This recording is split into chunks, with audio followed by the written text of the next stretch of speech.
நம்மளே நம்ம மனசு கஷ்டமாக இருக்குது, ஏதாவது ஒன்று பண்ணலாம், ஏதாவது செய்யலாம், நம்ம மனசை மாற்றிக்கலாம், அதுலேருந்து வெளியில் வரலாம் அப்படின்னு நம்ம யோசிச்சுக்கிட்டு இருந்தால் ஏன் தான் இந்த அம்மா இப்படி பண்ணுறாங்களோ தெரியல. சரி, இந்த கிச்சன் வேலை ஏதாவது செஞ்சால் கூட நம்ம மனசு வந்து எதுவுமே யோசிக்காது. வேலை செஞ்சுக்கிட்டே இருந்தால் நமக்கு கண்டது கடுதல யோசனை வராது. சும்மா இருந்தால் தான் நமக்கு போனது வந்தது எல்லாம் ஞாபகத்துக்கு வருது.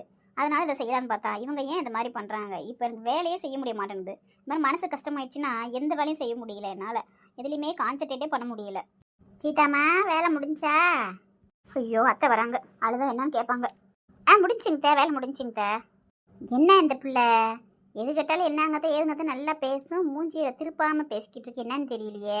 சீதா, என்னாச்சு? எது உடம்பு சரியில்லையா?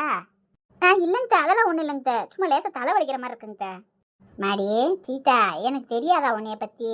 உன் மூஞ்சி வாடி இருந்தாலும் நான் கண்டுபிடிச்சி போடுவேன். தலை வலிச்சா உன் மூஞ்சி எப்படி இருக்கும்?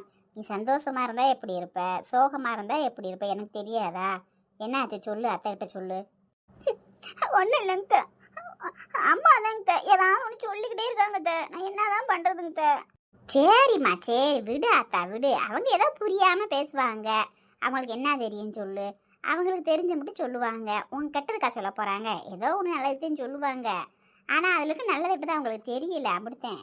அதுக்கு இல்லைங்க, எது பண்ணாலும் அதில் ஒன்று குறை சொல்லிக்கிட்டே இருக்காங்க. நம்ம என்ன தான் பண்ணுறது? இப்போ கிச்சன் ஆரம்பிக்கலான்னு சொல்லி பேசிகிட்டு இருக்கோம், இப்போ பார்த்துக்கிட்டு சும்மா தேவையில்லாம் பேசுகிறாங்க. என்னாச்சு? என்னதான் சொன்னாங்க சொல்லு, நான் பேசுகிறேன் அம்மாட்ட. ஒன்றும் இல்லைங்க, ஃபோன் போட்டாங்க, என்ன பண்ணுறேன்னு கேட்டாங்க. இந்த மாதிரி சமையல் பண்ணிட்டு இருக்கேம்மா அப்படின்னு. என்னவா, என்னம்மா சமைச்சிக்கிட்டு இருக்கீங்க, என்ன வேலையை முடிச்சிருப்பீங்கன்னு கேட்டாங்க. இல்லைம்மா, இந்த மாதிரி நாங்கள் கிச்சனுக்கு வந்து ஃபுல் மீல் செஞ்சு பார்க்குறோம் அப்படின்னு சொல்லி சொன்னேன். உடனே வந்து புலம்ப ஆரம்பிச்சிட்டாங்க. என்ன, ஒரு கோயில் குளத்துக்கு போனோம், செஞ்சோம், ஒரு குழந்தைக்கு வேண்டும்னா வச்சோம், ஒரு குழந்தைக்கு பார்த்தோம், அதை விட்டு நீங்கள் சும்மா தேவையில்லாத வேலை செஞ்சுக்கிட்டு இருக்கீங்க, உங்களுக்கு வேலையை வேலை தான் செய்கிறீங்க அப்படின்னு ஒரு மாதிரியாக பேசுகிறாங்க. சரி விடுமா, இதுக்கு தானே, அதை அவங்க அப்படித்தான் சொல்லுவாங்க, அவங்களுக்கு அதெல்லாம் என்னன்னு தெரியாதுமா. நாளைக்கு பாரு, நல்ல வியாபாரம் விற்கட்டும். இது நல்லா விற்கிதே, நல்ல வியாபாரமாக இருக்கே, இது ஒன்றுத்துக்கு தேவையில்லாமல் வெளியில் வேலைக்கு போய்கிட்டு இது சூப்பரானதாக இருக்குது, விடாதீங்கன்னு அவங்களே சொல்லுவாங்க. ரெண்டாவது அதுக்கு இல்லைங்க, அவங்க நேரத்துக்கு தகுந்த மாதிரி ஒன்று ஒன்று பேசுகிறாங்க, அதுக்கு என் மனசை கஷ்டப்படுத்தக்கூடாதுல்ல. அதனால் எனக்கு வந்து மனசு பாதிக்குது, நான் ஒரு வேலை செய்ய முடியல, கான்சன்ட்ரேட்டே வரல, அதை ஏன் அவங்க புரிஞ்சுக்கவே மாட்டேங்கிறாங்கன்னு தெரியலங்க. சரிம்மா சரிம்மா, எல்லாம் கரெக்டுத்தேன். அவங்களும் பாவங்க தனியாக இருக்காங்க, என்ன செய்வாங்க சொல்லு. உங்ககிட்ட எதுனாலும் பேசுவாங்க வைப்பாங்க, ஏதோ புரியாமல் பேசுகிறாங்க. அம்மா தானே, விடு, பேசுனா பேசிட்டு போகிறாங்க.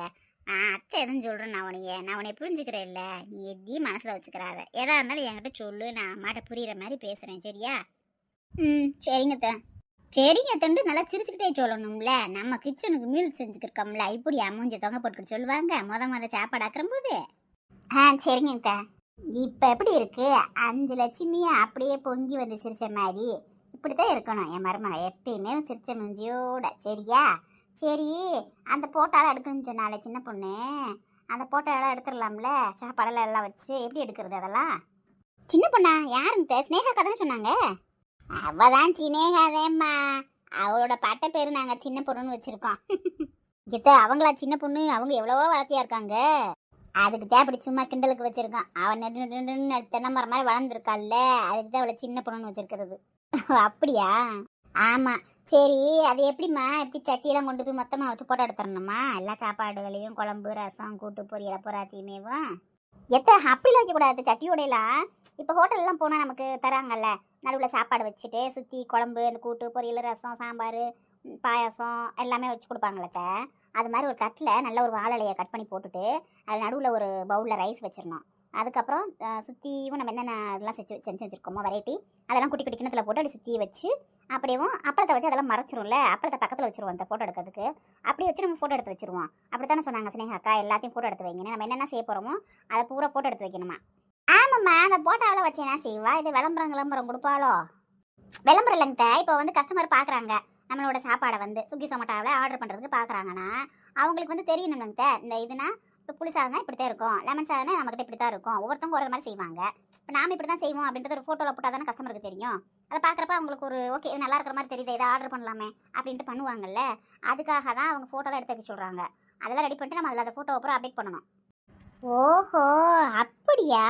நான் எதுக்குடா இதெல்லாம் போட்டோ எடுக்க சொல்கிறா, ஒன்றும் புரியலே நினச்சிக்கிருந்தேன். ஆமாம் ஆமாம், யாருக்கு அது பார்த்தா தானே தெரியலன்னா, நீ சொன்ன மாதிரி யார் எப்படி செய்கிறாங்கன்னு தெரியாது, இவங்க நல்லா செய்வாங்களோ என்னமோ அப்படின்னு கூட யோசிப்பாங்க சில பேர். சரிங்க, அவ்வளோதான் முடிஞ்சுங்க. நீ அப்பளத்தை மட்டும் 2 வறுத்துட்டோன்னா அப்படியே நம்ம ஃபோட்டோ எடுத்துடலாங்க. அப்படியே அவருக்கும் சாப்பாடு கொடுத்து சாப்பிட வைப்போம், எப்படி இருக்குன்னு சொல்கிறாருன்னு பார்ப்போம். அவன் என்னம்மா டெய்லி தான் நம்ம சாப்பாடை சாப்பிட்டுக்கிறிக்கேன், அவனுக்கு டேஸ்ட் தெரியாது நம்ம டேஸ்ட்டு. எத்த டெய்லி நம்ம என்ன பண்ணுவோம், ஒரு குழம்பு வைப்போம், ஒரு பொரியல் வைப்போம், ஒரு சாப்பாடு செய்வோம். அது நம்ம வந்து டைமிங் வந்து நிறைய எடுத்துக்கிடுவோம். ஆறாமரம் மெதுவாக செய்வோம், அப்போ டேஸ்ட்டாக தான் செய்வோம். ஆனால் இது இப்போ ஒரு டைமிங் வச்சு நம்ம செஞ்சுருக்கோம்ல, இத்தனை வகை செஞ்சுருக்கோம்ல, ஒரு டைமிங்குள்ளே இத்தனை வகையை நம்மளால டேஸ்ட்டாக செய்ய முடியுதான்னு தெரியல, இல்லை நம்ம எப்படி செஞ்சுருக்கோன்னு தெரியாதுல்ல. அவர் சாப்பிட்டு பார்த்து எப்படி இருக்குன்னு சொன்னா தானே தெரியும். அப்படியா, பரவாயில்ல சீதா, நீ நல்லா நிறைய விஷயம் தெரிஞ்சு வச்சிருக்கியே, பரவாயில்லையே. இங்கிட்டும் தெரிஞ்சுக்கிறதுக்கு இத்தனை நாள் சும்மா இருந்தியாக்கும். நம்ம முந்தியே இந்த வேலையை செஞ்சுருக்கலாம் போல, இத்தனை நாள் சும்மா கடந்ததுக்கு. வீட்டில் சும்மா பொட்டையான் நம்ம வாடுக்கு படுத்து படுத்து தூங்கிக்கிட்டு இருந்தோம், அப்படியே வெறுப்பாக இருக்கும். இல்லைங்க, நம்ம தான் ஆஸ்பத்திரிக்கு அங்கே இங்கேன்னு போய்கிட்டு கிடந்தோம், நம்மளால எதுவுமே செய்ய முடியலத்த, அதனால தான் நம்ம செய்யலை. அதை சொல்லு, அதுக்கெல்லாம் எல்லாம் நேரம் காலம் கூடி வரணும். சரி, வேலையை பார்ப்போவா. சரிங்க நான் எல்லாம் எடுத்து வைக்கிறேன் டைனிங் டேபிளில், அவரை வர சொல்லுங்க. சரிம்மா. இப்போதான் மனசு ஃப்ரீயாக இருக்குது, அத்தை வந்து பேசுறது தான். இவ்வளோ நேரம் மனசுக்கு ஒரு மாதிரி கஷ்டமாக இருந்துச்சு. எனக்கு நல்ல ஒரு மாமியார் கிடச்சிருக்காங்க, இது நான் போன ஜென்மத்தில் செஞ்ச புண்ணியம் போல இருக்குது. அம்மா மாமியார் மாதிரி இருக்காங்க, மாமியார் அம்மா மாதிரி இருக்காங்க, என்னத்த பண்ண. ஆமா, நம்ம வீட்டு பொம்பளைக்கு தனித்தனியா இருந்தாலே பயங்கரமா பிரச்சனையை உருவாக்குவாங்களே. இப்ப எல்லாம் மொத்தமா வந்து ஐக்கியமாயிட்டாங்களே, எதுவும் பெரும் பிரச்சனை வருமோ? அதெல்லாம் ஒன்றும் வராதுன்னு நினைக்கிறேன். ஏன்னா அந்த கோடங்கியம்மா அந்த மாதிரி சொல்லியிருக்கு, ஒரு வாரம் இங்கேயே இருக்கேன்னு இருக்குல்ல, அதனால எதுவும் வர்றதுக்கு வாய்ப்பு இல்லை. அந்த பேய் வந்தாலே ஏதாவது பிரச்சனை வரும், அது பேய் வரலன்னா எந்த பிரச்சனையும் வராது.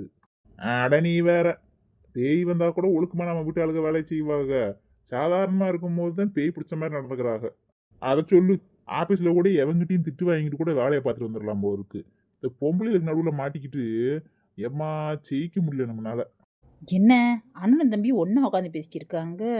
ஷப்பா, இவங்க ரெட்டை பிள்ளையா பிறந்தாலும் பிறந்தாங்க, நமக்கு ஒன்றும் புரிய மாட்டேங்குது. ரெண்டு பேரும் ஒரே மாதிரி ட்ரெஸ்ஸையும் பண்ணிக்கிறாங்க. இதில் எவர் சின்னவர், இதில் எவர் பெரியவர்?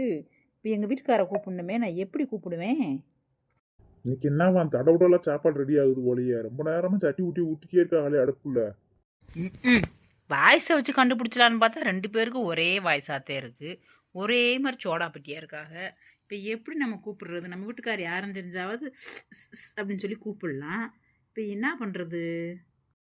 என்ன ஸ்னேகா வந்து நிக்குது, என்னன்னு தெரியலையே, எதுவும் பஞ்சாயத்து என்னமோ. என்ன ஸ்னேகா, என்னாச்சு? இப்போ பேசுறது நம்ம புருஷனா இல்லை நம்ம மூத்தாரா? ஒன்றும் தெரியலையே, என்னான்னு பேசுறது? உன்னையதான் ஸ்னேகா கேக்குறோம்ல, என்னன்னு எதுக்கு இப்படி வந்து நிக்கிற இங்கே வந்து, எதுவும் பிரச்சனையா? ஆமாம், பிரச்சனை தான். இப்போ என்ன பிரச்சனைனா, உங்கள் ரெண்டு பேர்த்தில் இப்போ யார் என் வீட்டுக்காரன்னு தெரியல, அதே பிரச்சனை இப்போ. லூசு, நான் அந்த இங்கே தானே உட்காந்துருக்கேன், தெரியலையா? இம்புட்டு நாள் குடும்பம் நடத்துற, புருஷ யாருன்னு தெரியலையா உனக்கு? நான் தேண்டி இப்போ என்ன எதுக்கு வந்திருக்க? அப்பா, ஒரு வழியாக கண்டுபிடிச்சிட்டேன். அது ஏன் கேட்குறீங்க? கிச்சனில் ஒரே அடிதடி சண்டை.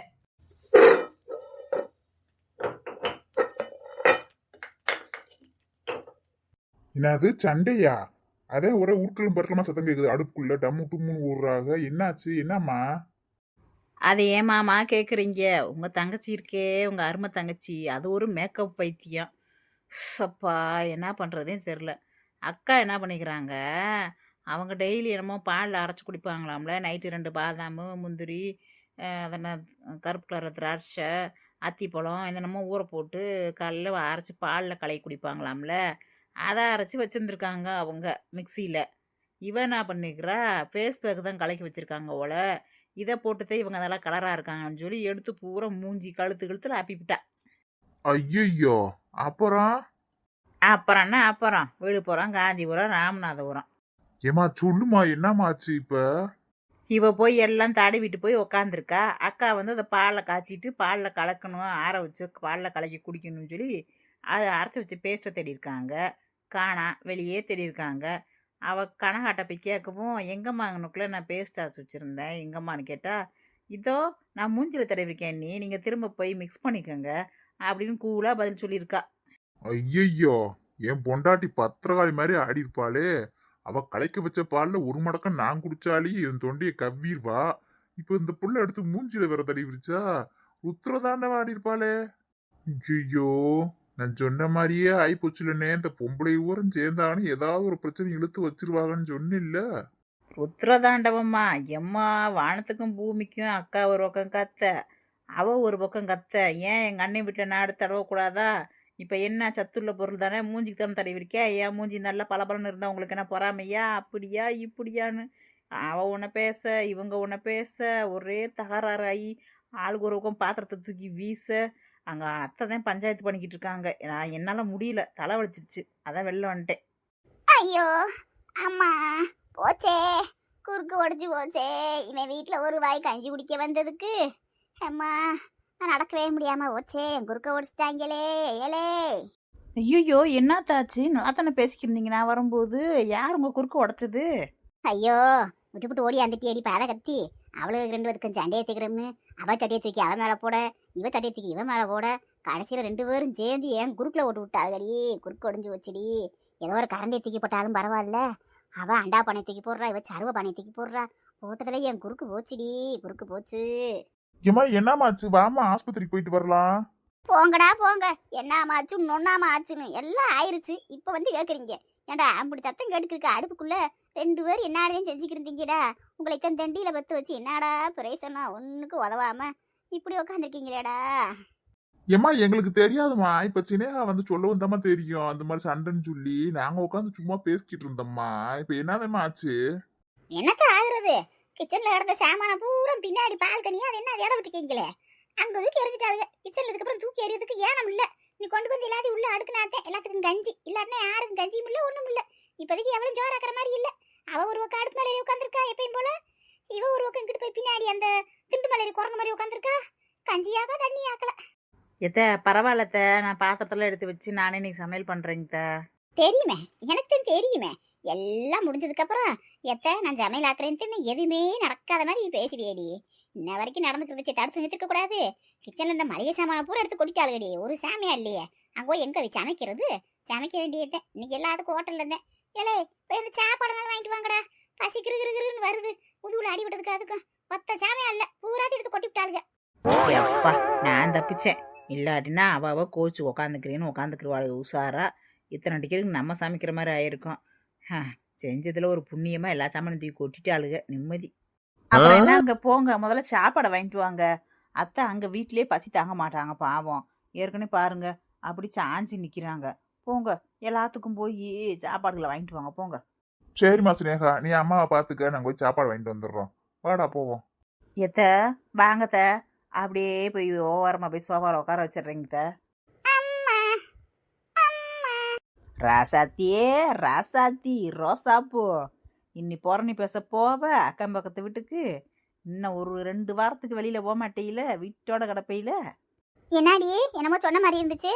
இல்லைங்க, அயோடெக்ஸ் ஏதாவது இருந்தா கூட எடுத்து தேய்ச்சி விடலாமான்னு பார்த்தேங்க. அதை செய்யி, உனக்கு ஒரு புண்ணியமா போகும். அந்த ஐரஸ் இல்லாட்டி அந்த இது வச்சிருப்பாங்கள ஆர்எஸ் பத்தி தைலமா, அதெல்லாம் கேட்குமா, தடவலாமா? எதையாவது கொண்டு தடவி விடு அங்கிட்டு. சரிங்க, அப்படியே கண்ணை மூடி படுத்துருங்க, நான் போய் எடுத்துட்டு வரேன். எதை எடுத்து வந்து தடவி விடுறேன். போ சீக்கிரம் போய் எடுத்துக்கோ. போ, இன்னும் இங்க தான் நின்னுக்கிறியா? நீ தான் கன்னி வெடி போ டா தண்ணி கொடி சம்பவக்காரி, ஏன் சம்பவக்காரி நீ தாண்டி சம்பவம் செய்யும், ஏன் சந்தனக்கட்ட நீ தாண்டி சம்பவக்காரி, ஏன் சம்பவக்காரி நீ தாண்டி சம்பவம் செய்யும், ஏன் சந்தனக்கட்ட நீ தாண்டி. என்னடி சத்தம், இன்னும் தைலத்தை எடுத்துக்க வரலையா? இந்தா தேடிக்கிருக்கேங்க. கிழவி எப்படி தூங்குறப்ப கூட எதுனாலும் ஒன்று செய்ய விடுதா, ஒரு சந்தோஷத்தை கொண்டாட விடுதா.